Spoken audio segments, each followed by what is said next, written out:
I needed to figure out something that I could still serve my community, still be able to feel a sense of worth and have a passion about something, which was helping people. And this business, this business is crazy. This business is this business is this business is crazy. Well, hello everybody.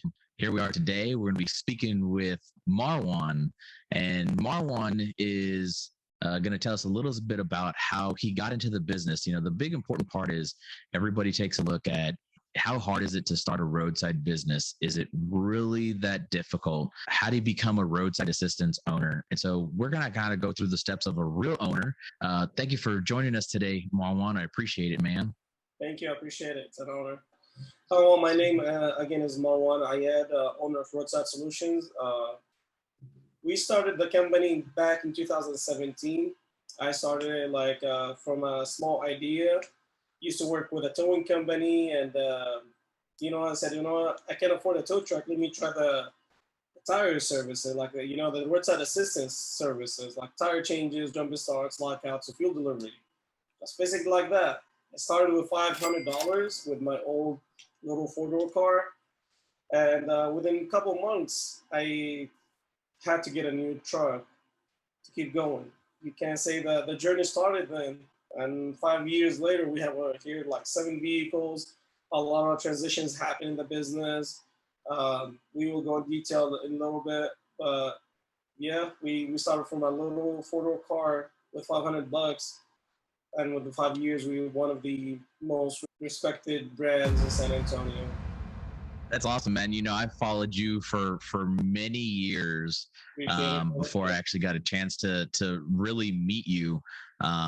You really kind of made me take my roadside assistance business to where I wanted to really emulate what you did, because I think that a lot of what you did was great in how you handled your business. I wanted to do that exact same thing. Obviously now I'm nowhere near the size that you are, but we all kind of go through those growing pains, right? And we kind of get to see that journey. I personally know your business. I know what you do now is not how you originally started. You were working for a towing company. You wanted to do something on your own. What made you get into the business? Because you were working for another company. What made you want to go as a business owner on your own? Well, it came to a point that I'm about to leave that company. It's no longer what I want to do. It was the time for me to step up my game a little bit. For me, I just like to take risks sometimes. I call him boss, and I respect him so much. He said, man, if that didn't work out, my doors are open for you anytime you want to come back. So that kind of gave me a little bit peace of mind. If my project or my journey or my thing that I want to do didn't work out, at least I have a job waiting for me. And I think this is one of the most important things is when you want to do a project or you want to start a business, just do it without a fear. Because if you start that business with a fear, you already set yourself up for failure. Just do it, man. If it worked, nice. If it didn't work, just keep trying. At least do everything for it. And one day it will work. So it was the time for me to move on and try to do something on my own. And to be honest, I had no money, I had no nice vehicles, I had nothing. I wanted to do something. And that's what I did, man. I had my 2005 Mitsubishi Galant and said, well, I have $500. Let me try to go get a jack, get some tools. But the thing is, I did not stop there. So I contracted some motor clubs, and I'm being honest, motor clubs are great to start a business just to keep you rolling. And then you have to move on the motor clubs because keep you busy. Yes, low cost calls, but you need to establish a foundation for your business. And you need a good client that keeps sending you the jobs all the time. And I was taking care of that. I was on my own for, I would say 8-9 months, doing everything on my own. Yes, you get tired because you long work hours, but my passion toward this never stopped. And that's, I think, what kept me going. you hit on something really big was, the motor clubs. And sometimes, they've got it's good, it's bad. So we all love it it's when it's out of network. We all love it when they call our phones to do stuff that we're not contracted for. But at the same point in time, a new owner is not going to have somebody that's their business is not going to be established already to the point where they've got a clientele that could take them really anywhere and be able to have that money. So sometimes you do have to take the path of motor clubs, get it to the point where you grow your business enough and you're able to progress to the point where you no longer need them eventually.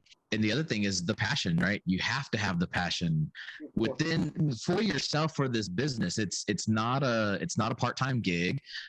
It's a full-time job. We have to remind ourselves why we really got into this business.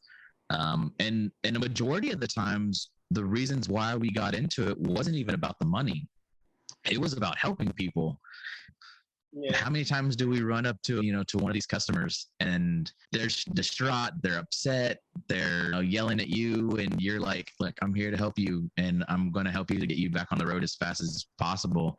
And we did it because we wanted to help them.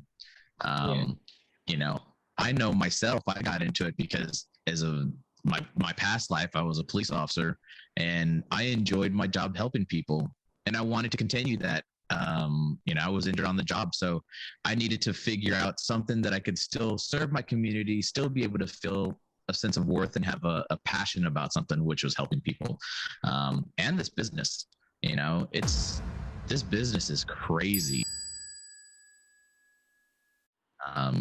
It's changing, ups and downs, and again, sometimes we don't end our business where we started, right? Right now, it's completely different than how we started.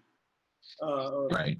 So I started transitioning I would say in mid 2018. I had a friend of mine here said, hey, why don't you go into the commercial section of it? I said, what do you mean? He said, like, why don't you start doing the tires for the semi-trucks?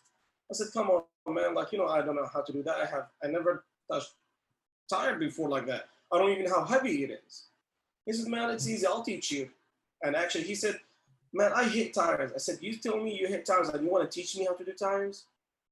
And that actually happened, man. He actually showed me a couple of times. I went out on YouTube, watched videos, got the tools, got me. I used tire, I used rim on the backyard of my house, and I started working on it. It wasn't easy. It wasn't easy. I hated that. I hated everything. But don't just give up because you struggle. I mean, I'm learning that. I started seeing the big difference in the money between soft service on what a spare tire on a Toyota Corolla or a Ford F-150, and between changing a tire on a semi truck.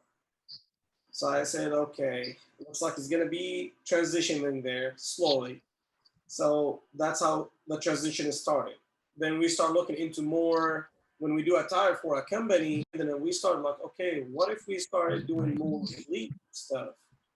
It took me about 2 years getting into the fleet stuff, because it's not that easy as people think. But again, if you commit to it, if you want to do it, you will get to it. If it's easy, everyone will be doing it.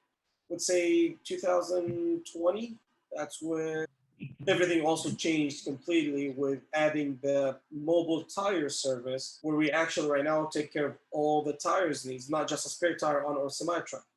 So right now, if a fleet with F-150s or vans, we can take care of them. And then start the idea, okay, well, I'm doing the van, I already have the van, I'm doing the tires. Why don't I do oil changes? For me, when I go to my client, I tell them, look, I have an oil for you that you can use.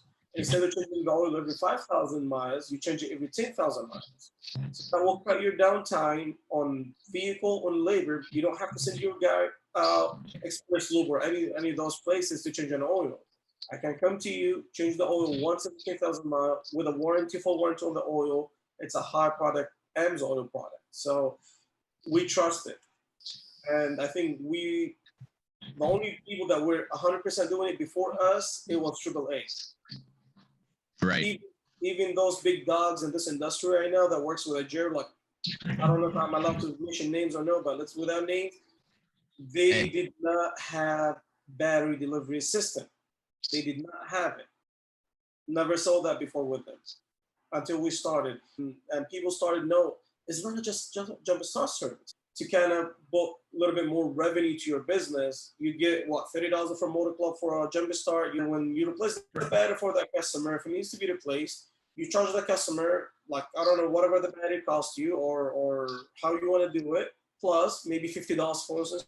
So your call actually turned from $30 to $80 plus the battery. So that's how why other companies were struggling for us not too much because we took advantage of everything we can. It told us like go and change a tire real quick. Well, there's a lock key on there. When people, other companies, they just no charge or they said no, we don't. You have a lock, you don't have a key, I can't do it. Then they report a GOA. For me, I got tools and I said like, why should I lose that job? I actually can charge the customer more money and take that $30 from the motor club, charge the customer, I don't know, 30, 40 bucks. So instead of reporting GOA for half, actually double your money with just set of tools. So that's how we did not let anything go. We actually found a ways to come over the obstacles that we had. So I had those battery services, I have the tire services, I have the mobile chain services. So I think I have everything I need to do fleet maintenance. So I said, you know what, I'm gonna start targeting fleet now. yeah, that's the one thing that I tell a lot of companies that are out there. You know, they leave money on the table, right? You found where that money was, and that money really is. It's like you already service. You already have one specific service, or you already have these specific services, like a battery jump start. You've got that upsell. Everybody has to be a salesman within the business. We all hate that as business owners. We have to be everybody, right? We have to be the marketer, the salesperson, the tech, the biller, the payroll person. We're everybody within this business. And so if you leave money on the table, you're doing your business a disservice, especially also staying within light duty. I mean, there's no difference within a medium duty or a heavy duty lock batteries, fuel deliveries, other than the amount of fuel. You know, you might have to prime or carry starting fluid, you know, for semis. But if you have the know-how to do it and you can do it, you charge extra for that stuff. It's the little things that matter, especially when it comes to tires, right? How many calls have we received? You know I've received a ton for the locking lug nuts, right? Oh, I lost my key. I'm missing a key. Or you got the custom wheels that got the spline locks. And then nobody out there really tries to carry it. Everybody. And then when you do have them, people say, well, how much do I charge? I mean, I charge, you can charge $25 a lock. And then if you carry a tech set, you can actually replace the lock or the lug nut for them and charge them for that, or say, hey, my price is $50, including, I'll replace it as well as take it off, and we'll swap out your spare tire or whatnot. And again, leaving money on the table, man, I don't know about you, but I think unlocking a semi is a hell of a lot easier than unlocking a Toyota Camry. Of course, if you have the right tools, it is a lot easier. Yeah. And sometimes the only thing you need extra, and you have to deal with it. The semi truck is just pop that handle, you good to go. Yeah. And sometimes the only extra piece of equipment you need is like a 3-step stool ladder. Everything you need for a semi truck lockout, you will pay off from the first service you do. Of course, absolutely. Don't charge for semi truck as you're charging for a Toyota Corolla. Right. Something I found in this industry, unfortunately, and when I try to tell other owners about it, they said, "Oh no, I'm scared that they're not gonna give me work." Well, no, when you don't value yourself, right? This is an issue, because if you value yourself at $50, people will look at you that take that charges $50.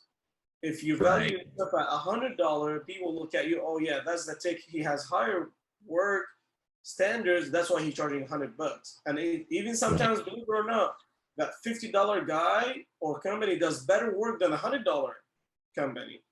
But it's the image that this company created in the customer's mind, the high tech stuff. high quality stuff. So it all depends on you how you want to do it. If you like the roadside assistance, then you should love the mobile tire changes. That's where the money Absolutely. is. If you just want to do the soft services, this is something, to be honest, not someone wants to grow, because soft services, unless you have a major contract with one motor clubs that they want you everywhere in this country, Right. you're not gonna go grow. Right. If you want to grow your business, you have to start looking into more fleets. And I think it's really neat to see the progression, and to have owners understand that, again, sometimes where you start may not be where you end in Yeah. 5 years or And there's 3 nothing wrong years for with that it. matter. There's nothing wrong with it, because that's what you will find yourself like doing more is. Right. That's why you're shifting your thing. Let me say something. The motor club will make you feel that you can't survive without it. I've been in that boat myself. I attended a couple Right. meetings on Zoom, and mainly we're towing companies. But because in the motor club industry, we consider it as a towing for some reason, or attached to the towing. So I attended a couple of Zoom meetings, and every one of them said, I work with Ajero, but I don't work on their rates. I work with them on my rates. They used to do like 2,000. I was talking about like 2,000, 3,000 calls a month for one of these companies. Compared to me, I Right. was doing like what, 400 or 500 a month with them. So it was a big difference. And they said, you will be hurting the first. If you want, you eventually have to leave them, and they have to pay you on your rates, because when they do their P&L, which is the profit loss statement, they found that they actually making either $2 a call or losing $2 a call, Right. after putting everything into consideration. So they said, well, we decided to leave them, and they have to work under our rates. They said, yes, it was tough. Yes, they had to sell a couple of trucks. Yes, there's nothing wrong with it. If you have 10 trucks because you're relying on motor club and you lift them, of course your volume will drop. This is a fact, and there's no one denying it. But that doesn't mean your revenue dropped. Well, your Right. volume dropped, yes, but that will make you open more to better profitable calls that you were missing out because your contract, you need to cover this motor club with this certain time. So they actually all of them said the same thing to me, and I was like, are they serious? I don't know, man, but my business is kind of built on it. Like if I look, Right. and then I started doing that.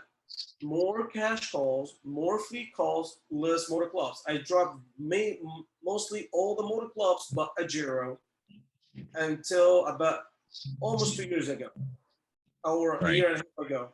That's when I completely dropped Ajero, about a year and a half ago. And that's when my business actually exploded with the growth. I was stopping myself from growing just because of my fear if I leave the motor clubs. For example, my ticks, they were out of town, like everyone is going Right. everywhere. And I would miss out on cash calls. If I did that cash call inside town, I'll be making the same money if I go to Honda, for example, with a motor club. So I was thinking, okay, if it was in town, I would save any fuel. My tick will be available in just a little bit, like maybe 3 or 5 minutes. I go out of town, I spend more gas, more mileage on the car, and my ticket is not available. So I start thinking about it. Let me try it slowly. And then when Ajero switched to Swoop and they started dropping all the vendors for $1, $2, that's when I said, you know what? No, it's the time for me to move on and drop off. And that's a big thing, right? Like that's a quality over quantity. I would much rather do 10 $100 calls for $1,000 a day than to do 30 or 33 $30 calls to make the same amount of money, and you're not running ragged, right? It makes sense, man. Believe it or not, brother, me leaving Ajero completely opened the idea for me to open my second location in Atlanta. Because when I dropped everything in San Antonio, I had become more vehicles available, more ticks. I sent them to Atlanta. So right now they are actually running in Atlanta. They're not sitting in San Antonio. That's not profit, but at least double revenue coming in with the same amount of vehicles, same amount of ticks, but a lot better money coming in just by changing one thing. So when I went to Atlanta, then I found out that Ajero pays more than here for Atlanta providers because that city is more crowded, more long time to get the jobs done. Okay, no, then I changed my rates to higher rates. And of course, eventually I bought Ajero on a credit card, which is what they will never call. Right now, maybe they call me Right. once a month, and on not a contract basis, they pay whatever I want. With that, what would you say, like right now, is one of your biggest challenges that you're facing that probably every owner across the country is probably facing right now? You said it.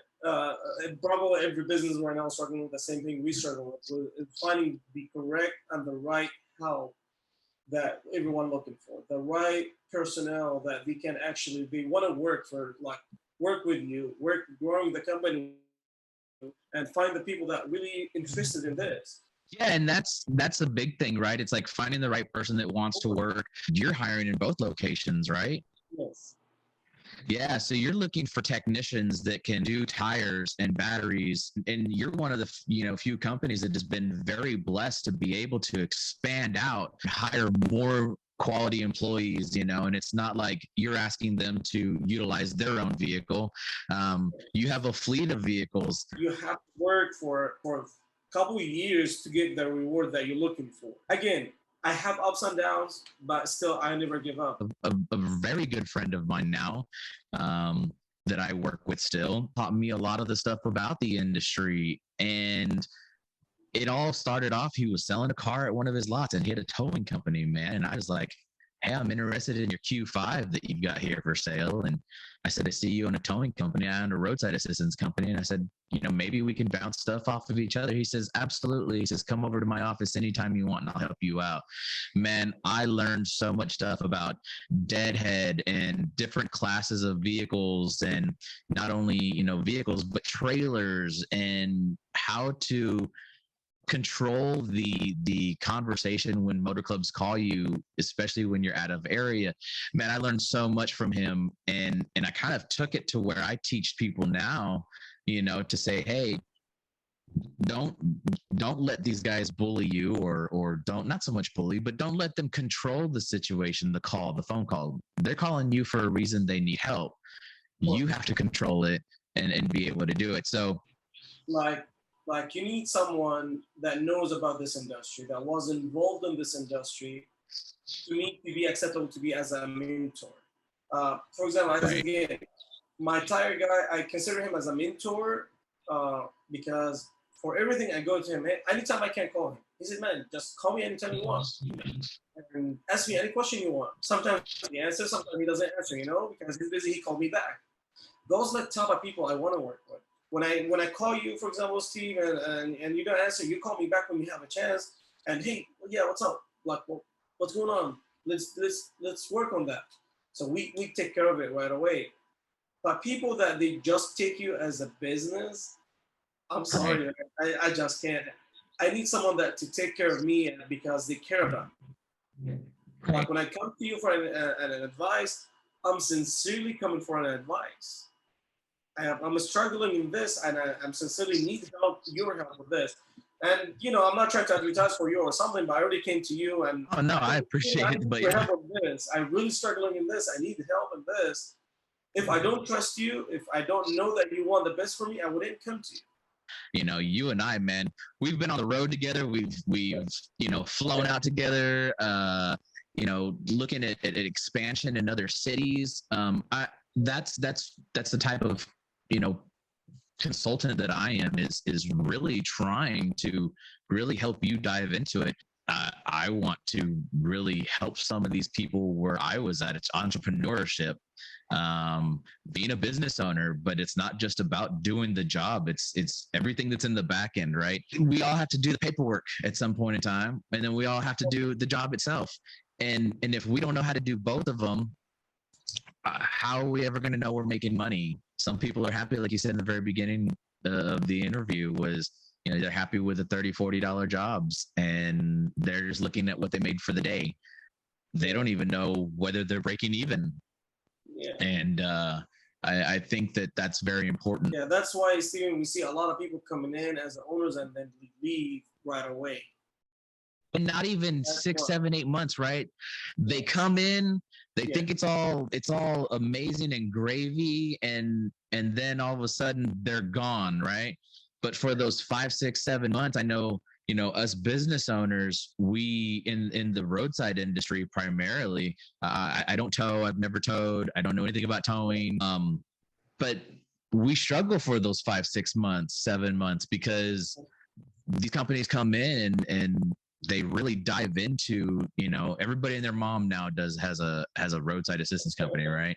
I think we read on one of the Facebook groups, right, Tow Talk, or one of them, I think they said everybody in the DMV area and their mom has a roadside assistance company, man. And if we're paying attention to our quality versus quantity calls, right, we will weather the storms. It's gonna be hard. I didn't start off, with 1-ton dualies and gasoline compressors in the back of my truck and a full set of tools. I didn't start off that way, man. Business cards. I don't think I've purchased business cards because most people just take them, they throw them, they lose them, they do whatever. I use this thing called Hi Hello now. It's a digital card. I think everybody kind of needs to go to it. I'm not advertising for them either, but I think it's amazing. You can just put your card onto a NFC card. You tap it. Everybody has a smartphone for the most part now. As soon as you tap it, all your information goes in there. It's saved on their phone. I try to cut expenses, man. I don't try to keep expenses going. Expenses kill businesses. All the businesses need at some point to start cutting their business. I mean, it's a nature of the business. The business is ups and downs, but also right, maintaining the expenses up to a certain level, it helps a lot. But especially in our situation, again, my expenses when I started is not my expenses right now. Big difference. Oh, sure. So, and the same with our revenues. Like, if you allow me share some not numbers but stats. Since I started dropping off the motor clubs, again, I'm not against them. I don't want anyone to understand my thing with the motor club is against them. No, it's great to start, but up to a certain time, then you have to move on. Right. These numbers for the one who wants to move on. Since I started dropping the motor clubs, which is actually started in October in 2020, that's when officially I started dropping off. I started seeing a drop in volume from like 24% a month, like in October, to 8% in November, and about 20% in the following month. That's a drop in volume. That never means drop in money or revenue. Right. In fact, the month that I started dropping off those motor clubs, none of these months I had drop in volume, in money, in revenue. None of these months. It's been almost in October will be 2 years no motor clubs. So we're talking over a little bit over a year and a half. None of those 18 months I had 1 month loss in revenue. None. I had all these months. Let me take it back. I will have 17 months drop in volume if I want to compare it that way. None of these months I had drop in revenue. None. Basically, I'm looking at numbers. I used to do like 800-900 jobs a month between all the motor clubs and all my cash calls, my fleet. Right. About 900. And right now I'm doing about 400. So we're talking about like what, 55% almost drop. I have increase in revenue. If I want to take the average, about 60%. Right. Increase. So that's when I say, yes, I did take the right decision. And I know I took the right decision. The numbers proves it to me. Right. I'm not and running. That's definitely quality over quantity, man. Yeah. I'd much rather have a great call than have a bunch of calls. Exactly. And I think that's important for a lot of business owners to eventually get to at some point in time. So what would you say is going to be your goal from here? Because you've got 2 great successful locations. What would you say your ultimate goal, to be at as a business owner? What do you want to do and want to be? Well, this question can be tricky because I have some plans for Roadside Solutions and I have plans for Right. me personally. The plans for Roadside Solutions, I wanted to be one of the top three companies in Texas first. Then I want to go nationwide for sure. Um, how long that goal is gonna take me to achieve, um, to be honest, I'm not really sure because of all the factors that we see. But confidently, I can say I can challenge any company in San Antonio in the quality of service and with the customer service to follow up with everything. I can challenge any company. I am in the top three in San Antonio already. Right now, I'm moving up to the next level. I'm sorry, Steven. Sure. Right now, we're gonna be working on going forward a little bit more towards. Okay, I put San Antonio down, and already some uh, websites that specialize in the towing and repair reported us number one company in 2021 as of customer service. So I'm reaching that point right now. My point is to move to the next level, which is Texas. And unfortunately, that's not going to happen until I start opening in Texas more locations, which is the plan. I don't know Right. when, the plan. But overall, I want to be Roadside Solutions be nationwide. That's something for sure. I want it for Roadside Solutions. There's many strategies for it. Maybe franchising, maybe branding, maybe corporate owns locations. We don't know yet. I want to be one of the top three. I would say like top three in the nation, or one of the top five in the nation. I have I a think long I road to think that's go. a oh A yeah. long I think road that's to go. a great goal. Um, and you and I have bounced off a lot of ideas of how you should go about it and where we should go and how you should do it. Um, and and I think that whatever you decide to do, I think that you're gonna make it big, and I think that Roadside Solutions Incorporated is gonna be a nationwide thing. Probably soon, if definitely not in Texas, man. And it would be really great to be able to see you have locations in every major metropolitan area in the state of Texas, man. And I think that you will get there. So we've done a lot, man. We've talked a lot. I want to give you the opportunity to, if anybody wanted to get in contact with you, because I know that you do a little bit more than just Roadside Solutions. You're also an AMSOIL dealer. Yeah. So if somebody wanted to get into AMSOIL or to possibly look at doing fleet services with you, because this interview will go not only to other business owners, but will also reach out to individuals that are looking, for a fleet maintenance company to come and handle some of their stuff. How could somebody get a hold of you in each respect? Yeah, I mean, you can reach out to me anytime. My phone number is all over the website. You can reach me to that main number. Also, we can give you my personal phone number. You can reach out to me directly or by email. I'm not hard guy to reach to. I'm actually accessible anytime you guys need me. Again, for AMSOIL, I am available to help anytime. It's actually another revenue income that you can make as a road service company, additional income, because actually that you can just set up an account and whatever your customer orders, you can make money even if you did not do anything. All you do is just went to that fleet, for example, or you went to that shop and you offer them the oil and they wanted to carry the line and you register them and everything done. Um, it's your money. No one can come to you, and also you're protected. That means no other AMSOIL dealer can come to your shop and try to sell them the AMSOIL because the AMSOIL does not allow it. So once it's your customer, it's your customer forever as long as you are doing what you're supposed to do with keeping up with your dealer license, which costs I think $40 a year. So it's nothing. And also you keep your customers happy with your services. You that's all it takes. Customer service, customer service, customer service, and you will be in business forever. And also, it does not matter that customer you got it 10 years ago or 20 years ago, you will make money every time they order.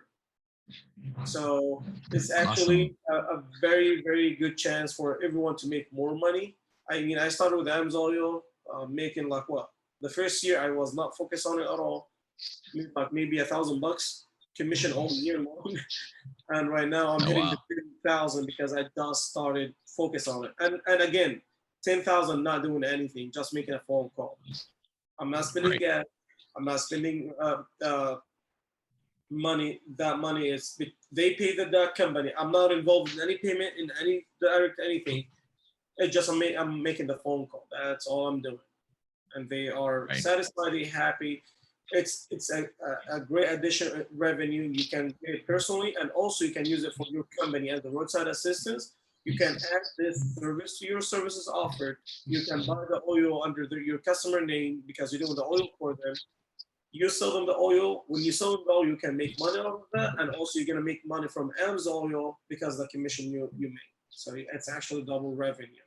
It's a great chance for people that are interested in oil services. It's a very, very great. I have one of my friends, Chris. I hope he doesn't mind me mentioning his name. He owns a roadside company in New Jersey, and he's great, man. He also like started with a small just off service, and right now he's into the fleet services, and he uses Amazon for his customers, and he's very happy with it. I speak with him all the time. So Yeah, I know Chris pretty well, man. Chris over was it Chris Curiel yeah, and Brian, his brother, B&C Roadside up in yes, New Jersey. We'll give them a shout out. It's all right. it's a great company. Um, Yes, they're great guys, man. I yeah, I I know that during my times as a service provider manager, man, I know I've spoken to Chris quite a few times, and even as a business owner. So yeah, so awesome, man. Well, it looks like roadsidesolutionsInc.com, right, is your website. yes, You service both the San Antonio, greater San Antonio area, and including even into the hill countries, and even down in my neck of the woods. You come down. You're in Atlanta. Even you're based, I think, what out of Marietta. yeah, Marietta. But you handle all of the greater Atlanta area, Marietta, probably Kennesaw. Marwan is also a dealer for tires, batteries, oil, the AMS oil dealer. So if at any point any of you guys would like to get in contact with Marwan and see about adding those additional services to your business itself. Looks like their phone number over at Roadside Solutions Incorporated is 210-999-1945. Again, that's Marwan Ayyad with Roadside Solutions. Well, all right, everybody. Well, I hope you guys have a blessed day. Don't work too hard. Stay safe out on the road. We'll be having some other individuals. We'll be doing some interviews within this industry. So again, I'm Stephen Ravelis, principal consultant over at DSS Consulting Group. If I can ever be of any assistance to you guys, phone number is 830-282-1993. Well, I appreciate you coming out, man, and sitting Yeah, with no us, problem. through this time. Let you get back to work and being a business owner, and you got a bunch of numbers back in the back. Looks like you were busy, man. Um, You know, I have so yeah. So well, don't work too hard, man. You have a blessed day, and we'll hope to see and hear and talk to you soon, man. I appreciate it. Thank you so much, Stephen, for the host. And again, I'm willing to help anyone needs my help with anything. Stephen, you can reach out to me anytime. Anything we help this industry to move to up to the next level, and it will be my pleasure to be able to help. I appreciate it, Marwan. We'll see you soon, bud. Thank you. I appreciate you, Stephen. I appreciate you. Thank you so much.